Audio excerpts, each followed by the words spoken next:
Olá pessoal, bom dia, boa tarde, boa noite. Bem-vindos a mais um vídeo do canal Captando no Brasil.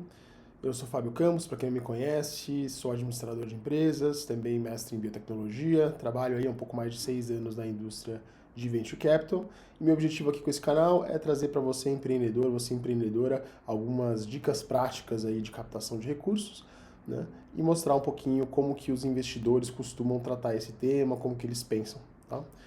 Hoje, né, a gente vai trazer aqui para vocês um tema que é bastante recorrente, bastante importante no processo de captação, tá? Que é a projeção financeira, né? Então, muitas vezes os empreendedores trazem para os investidores uma projeção financeira, isso é super importante, e aqui a gente vai trazer algumas dicas, né, de forma bem prática, bem rápida, de como trazer uma boa projeção financeira, né, para conversar com os investidores, tá bom? Então, sem mais delongas, né, qual que é esse tema da projeção financeira? Né? É muito comum as empresas trazerem, e é importante que isso seja feito, né, no momento de captação, uma projeção de como que o negócio vai se desenvolver nos próximos anos.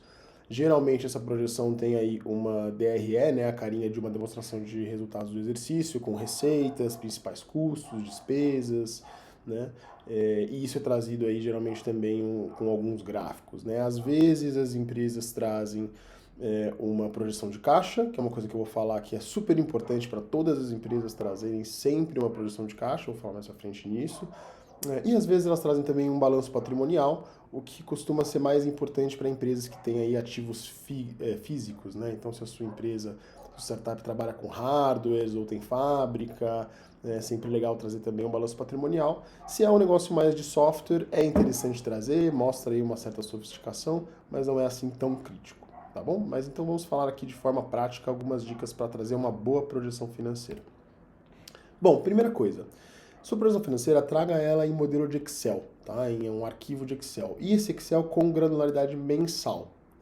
É muito comum os empreendedores fazerem um Excel ou uma projeção financeira com granularidade anual. Então eles falam, qual vai ser minha receita, custos, despesas, enfim, no ano 1, ano 2, ano 3. Né? Isso não é legal porque fica muito difícil de você visualizar no ano inteiro qual que é o nível de despesa que ele está tendo, por exemplo, com marketing ou com a própria diretoria. Né? Quais são os gatilhos que levam ao aumento ou diminuição de custos ou de atração de novas receitas? Numa granularidade anual, isso fica muito truncado, é muito difícil de você visualizar esses números e até de saber se eles fazem sentido. Né? Então, o ideal sempre traz essa granularidade mensal. A gente propõe trazer sempre 5 anos, né? Eu proponho que o empreendedor traz uma projeção menor de 2, 3 anos, geralmente o investidor vai estender isso até 5 anos. E a gente sabe que é super difícil você prever na sua startup o que vai acontecer daqui a 4 anos. Mas tudo bem, a projeção financeira ela está aí para dar um norte. Né? Esse é o norte factível que a empresa vai perseguir. A gente sabe que no final das contas a realidade vai se mostrar diferente, né? Aqueles números vão diferir bastante, né? O realizado do projetado. Ainda assim é importante ter uma granularidade mensal e um prazo de pelo menos 5 anos para que o investidor também consiga fazer algumas contas, né? Ver qual seria o retorno dele daquele investimento, com isso calcular seu valuation, que é uma coisa que eu falei no vídeo passado. Então sempre mensal, sempre 5 anos pelo menos, tá? E por que no Excel, né? Parece meio óbvio eu falar em Excel, mas é muito comum a gente, como investidor, receber ou projeções que são apenas uma foto da projeção ali, os gráficos, enfim, num PDF, né? E aí é muito ruim porque a gente não consegue mexer nos números, ver o que está por trás deles, os cálculos e tudo mais. Então sempre trabalha com Excel, né? E também é comum, um pouco menos comum, mas acontece, do empreendedor e ele usa algum software diferente, que ele, né, que pode até ser um software super bom ali para fazer projeções financeiras e tudo mais, mas a verdade é que 99% dos investidores estão acostumados a trabalhar com Excel, tá? É um formato que todo mundo que está nessa indústria sabe trabalhar, né, e a gente sim vai querer mexer nesses números, brincar um pouco com eles, então o Excel facilita bastante, tá bom? Então, granularidade mensal, formato de Excel, pelo menos 5 anos. Outro ponto, traga suas premissas muito bem definidas e de preferência numa abinha separada do teu Excel. Tá? Não faça assim, tente fugir de colocar premissas no meio do seu modelo financeiro, no meio da sua DRE, você está lá colocando, vezes, né, dentro da fórmula está lá, faturamento vezes 9%. Por que isso 9%? 9% aqui é a minha taxa de, né, imposto no Simples e tal, mas é um 9% no meio, dentro de uma célula que ninguém vai conseguir visualizar, ninguém vai conseguir mexer nisso depois. Então, de preferência, todas as premissas que você usar no seu modelo financeiro, traz elas separadinhas, tá? Numa abinha que eu coloquei um exemplo, né, separado por ano, porque é comum essas premissas mudarem, né? Então, no começo do negócio eu tenho ali um custo de aquisição de cliente. Depois, passados alguns anos, esse custo eu espero que ele vá mudar por diversos fatores. Então, você pode separar isso e usar premissas diferentes para períodos diferentes, mas traga todas as suas premissas de preferência numa aba separada. Tá? Se você faz isso e traz esse modelo assim separadinho, como eu estou, né, exemplificando aqui, com as premissas de uma aba específica, para o investidor brincar, mexer um pouco com esses números é muito fácil, né? Ele fala, poxa, eu acho que esse custo de aquisição de cliente está muito subestimado, né? Eu tenho, sei lá, outros investimentos na área e eu acho que o CAC não é 1.500, ele é mais para 2.500. Ele vai lá, troca o 2.000, né, o 1.500 pelo 2.500, vê o efeito na projeção financeira, né, e aí ele vai brincar um pouco com esses números de forma mais natural. Tá? Se essas premissas não estão separadas, se elas estão todas jogadas dentro das fórmulas aí, dos cálculos do teu modelo, provavelmente o investidor vai fazer um novo modelo financeiro porque ele não vai conseguir mexer no seu modelo. No final das contas, vocês vão ficar com modelos bastante diferentes, que provavelmente não conversam, e isso vai dificultar o seu processo negocial. Tá? Então, traga um Excel com as premissas bem definidas, de preferência todas em uma abinha separada. Outro ponto, não exagere na sua velocidade de crescimento, tá? Ou na sua projeção de velocidade de crescimento. A gente sabe que startups são empresas de alto crescimento ou alto potencial de crescimento, né? Com uma velocidade bem maior aí do que empresas tradicionais, né? O próprio modelo que elas geralmente, né? Modelo de faturamento, modelo de negócio que elas geralmente utilizam, permite um crescimento mais acelerado, mas também tem coisas bastante absurdas, né? Eu falei um pouco disso no meu vídeo sobre o valuation, né? E vocês veem aqui em cima, por exemplo, uma projeção super comum, né, a gente como investidor receber. Eu faturei, eu pretendo faturar esse ano 2 milhões, depois o ano que vem é 8, depois é 20, 50, 75, 5 anos eu estou faturando aí 75 milhões, né? E essa é a minha projeção. Qual que é o problema disso, né? Acho que tem alguns problemas em você ser muito exagerado, aí, muito otimista na sua projeção de crescimento.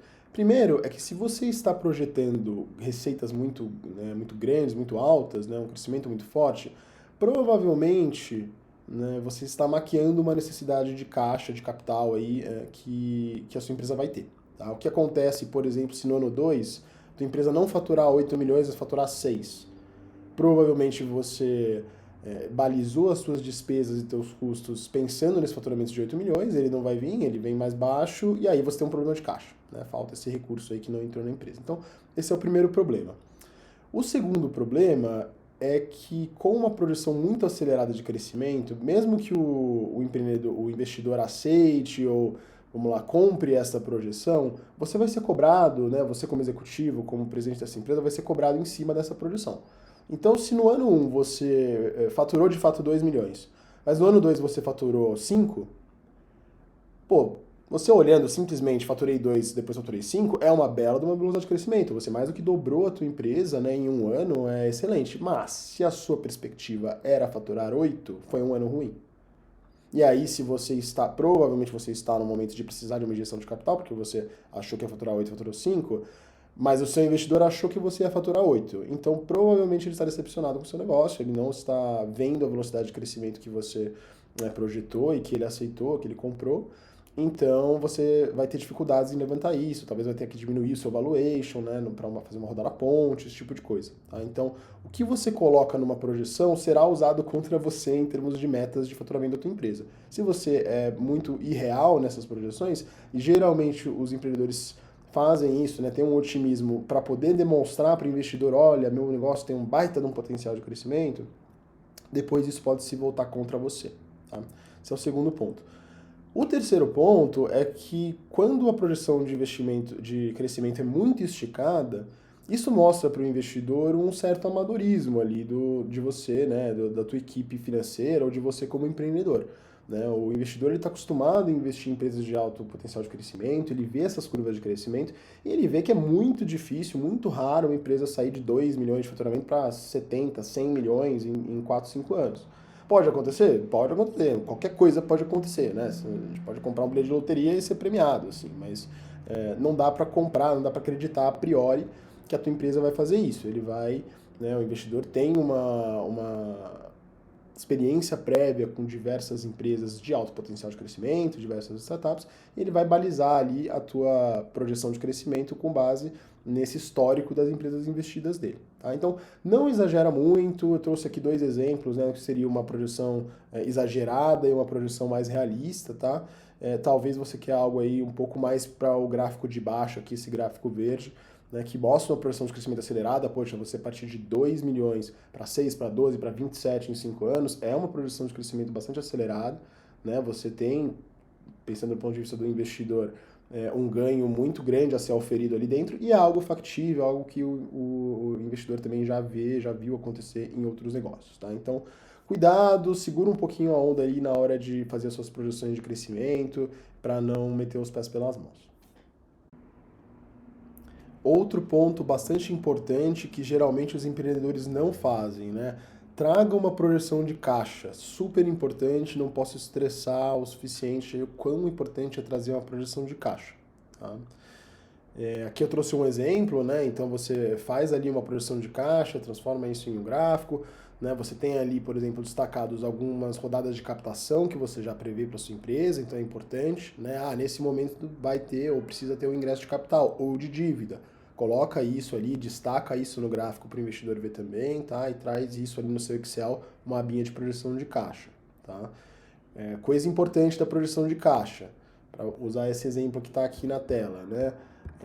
Nesse momento aqui, basicamente a sua empresa faliu, tá? Então, se o teu caixa passar para baixo de zero, a tua empresa faliu, né? Então, é muito comum quando a gente vê uma projeção de caixa, vê uma projeção desse tipo, a gente, pô, o que acontece ali? O que a gente faz? A gente vai e coloca um capital antes, coloca uma dívida antes. Não deixa para o investidor fazer isso, né? Mostra que você sabe que o caixa é super crítico, que se o caixa, né, da tua empresa acabar, a tua empresa faliu, né? Você não tem como pagar suas contas, né?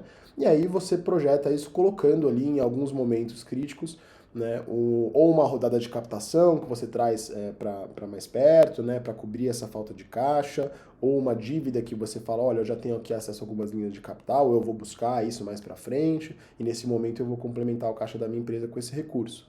Tá? Ponto importante, mais na frente, né, se a sua empresa depois, no final, depois da segunda rodada de captação, você baixou o caixa para baixo de zero, a sua empresa faliu de novo. Então, assim, não deixa o caixa passar de zero, tá? Passou de zero, né, para baixo de zero o caixa, a tua empresa faliu. Então, antes de que ela vá à falência, você precisa pensar aí em como você vai suprir essa necessidade de caixa e destacar isso para o teu, né, futuro aí, potencial investidor. Legal, pessoal. Então, espero que vocês tenham gostado do vídeo, né? Resumindo aqui, traga um Excel, 5 anos, granularidade mensal, destaque muito bem suas premissas de forma separada, não exagera na sua velocidade de crescimento, né? E traga sempre uma projeção de caixa, lembrando que se o seu caixa passar para baixo de zero, a tua empresa faliu, então você deve aí se prevenir, né? E pensar antes como que você vai suprir essa necessidade de caixa, tá bom? Se você gostou, aí se inscreve no canal que a gente vai trazer mais, né, mais dúvidas, mais, né, compartilhar mais experiências aí com vocês. Deixa aqui nos comentários temas que vocês gostariam de ver, né, que você gostaria de ver a gente tratando aqui no canal. Pode ser sobre temas contratuais, questão de como é que funciona o liquidation preference, como é que funciona, né, um valuation flutuante, enfim. Né, qualquer coisa relacionada à captação de recursos para startups no Brasil, a gente está aqui para ajudar.